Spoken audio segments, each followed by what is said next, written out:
Welcome back into OneSoccer today, and I feel I need to explain the Iceman nickname for Rob Gale. It was the whole he went swimming in snow. No, nobody remembers that. Anyways, look it up. Oh, that's why he's the Iceman to me. See? Well, we all remember that video. Let's continue our CPL preview as the season kicks off the weekend of June 26th. And let's begin with Cavalry. And here we are entering our third year. And I feel like they're always talked about as top contenders. Year one, as we know, they were in the final, losing out to Forge. Last year, Island Games, they did not make it into the championship game. But Oliver, would you say that's different? To start this season, would you once again put them as one of the two favorites alongside Forge to win the title?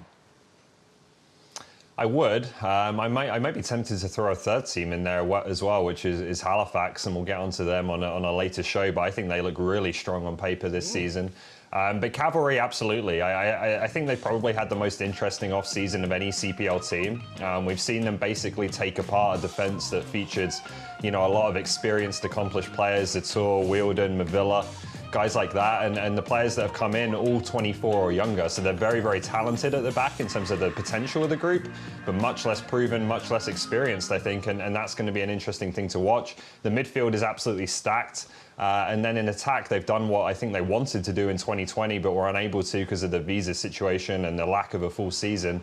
And that has really revamped that group. And if you think back to the 2019 finals, that's what Tommy Wielden Jr. came out of the finals saying they were short on, was that bit of attacking quality, that bit of magic that Tristan Borges had that decided where that championship went. So on paper, I think it looks like a very strong team, but it is a much different Cavalry team. And I think it will look different in the way they play in some respects as well. Is anyone in a position where they can question Tommy Wielden Jr.? Like, seriously, wheels up. He's got it right in 2 straight years. The only way that they were derailed last year, they somehow made the Final Four, was because injuries decimated their side. They made 13 changes. This is the challenge. 13 new players, but they've been working together as a unit in Calgary for quite some time.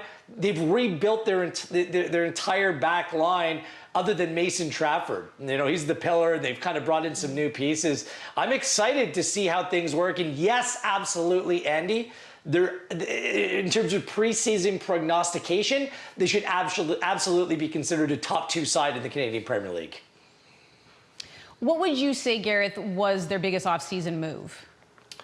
I'm going to go with AA Dan Klomp, because the 2 A's in it. Anyway, you get it. No. A player of pedigree. No. He's the replacement for Dominic Zator, who leaves. Zator's 5 years older. Klomp comes in with pedigree. He played 10 games in the Eredivisie, played for Breda, has been out of contract, didn't have a club before going to Cavalry. He's bracing this North American journey. He wants to make his way to MLS, and now there's a proper pathway through the Canadian Premier League for him to accomplish that dream as well. He's a ball-playing center back.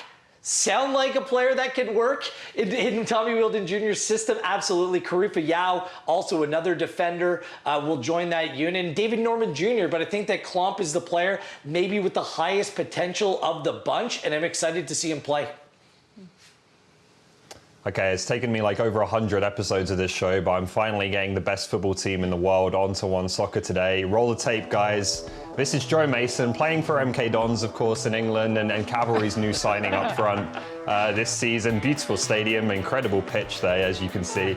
But Mason should be a real difference maker, I think. It's really interesting, I think, to see how he does in the CPL, because you look at Nathan Mavilla, you look at Jordan Brown, players who have played for Cavalry coming from England before. They were very good players in this league, and they didn't have nearly the pedigree or the experience that Joe Mason does. He's played most of his career in the Championship. He's gone for a 7-figure transfer fee. He's played and scored in a League Cup final against Liverpool. He has an incredible resume for an import coming into the CPL. He has had some issues with injuries, so that's going to be the concern. But this is a player with real technical quality, really intelligent movement, should be a difference maker for Cavalry up front. Let's move our attention now to Valour. Ollie, I'm going to come to you. What's more likely? Do you think Rob Gale wins Coach of the Year, or Valour finishes in the bottom of the table? Two opposites here, Ollie. Yeah. Love the phrasing of this question, thanks. Just get myself in Rob's bad books before the season's even started. Sorry, Rob, I have to say, I have to say that right now, I have them in the bottom half of my table in terms of my preseason predictions, so I have to go with it's more likely that they're going to finish in the bottom half.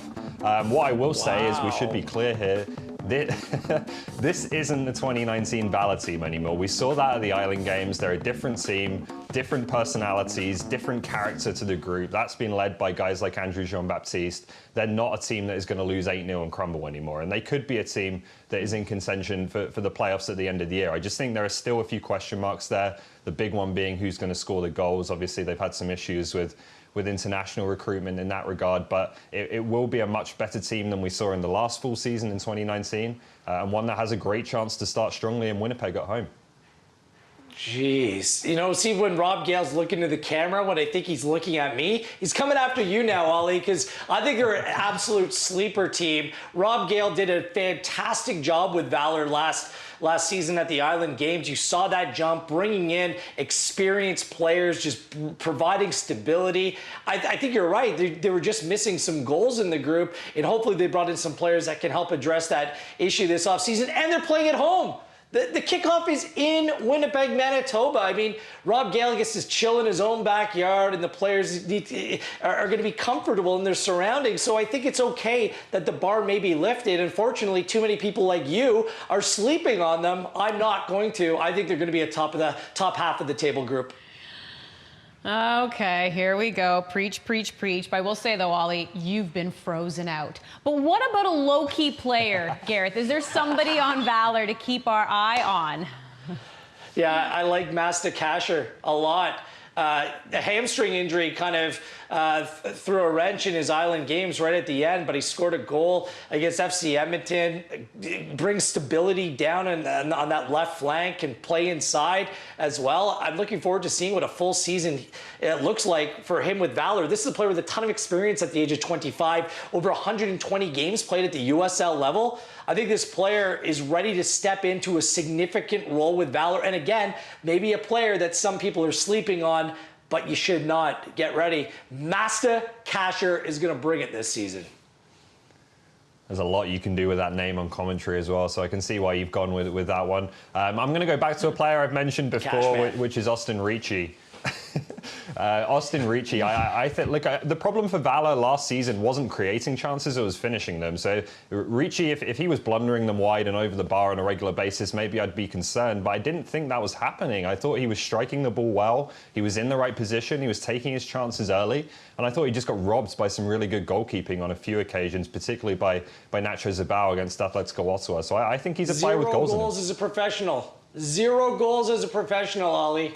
He needs to step up. Not a ton of games as a professional, to be fair, Wills.